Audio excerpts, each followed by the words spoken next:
তো আল্লাহ পাক তাকদীর লিখে ফেললেন, এমনকি লাউহে মাহফুজে কোরআনও লিপিবদ্ধ আছে। সূরা বুরুজ পড়েন নাই? বাল হুয়া কুরআনুম মাজিদ ফি লাউহিম মাহফুজ। লাউহে মাহফুজ থেকে কোরআন মাজিদ নাজিল করা হয়েছে প্রথম আসমানে। এরপর প্রথম আসমান থেকে আস্তে আস্তে ধাপে ধাপে বিভিন্ন ঘটনার পালাক্রমে রাসূলুল্লাহ সাল্লাল্লাহু আলাইহি ওয়াসাল্লামের কলবের মধ্যে জিবরাইল আলাইহিস সালামের মারফতে ওহী করা হয়েছে। এই হলো কোরআন, যেটা নাজিল হতে সময় লেগেছে 23 বছর।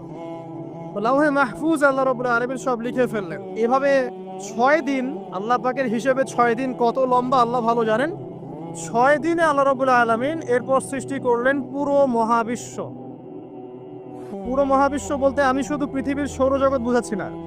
এই মঙ্গল, বুধ, শনি, বৃহস্পতি এইটুক না, এরকম হাজার হাজার সৌরজগৎ মিলে একটা গ্যালাক্সি হয়, আর হাজারটা গ্যালাক্সি মিলে গিয়ে একটা আসমান হচ্ছে, মহাকাশের একটা ছায়াপথ আসমান হচ্ছে।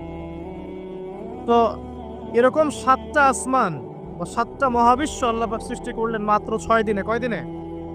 ফি সিত্তাতি আইয়াম, 6 দিনে আল্লাহ পাক সৃষ্টি করলেন। এরপর আল্লাহ রাব্বুল আলামিন প্রত্যেক মহাকাশে তার যার যার কাজ সেটা দিলেন।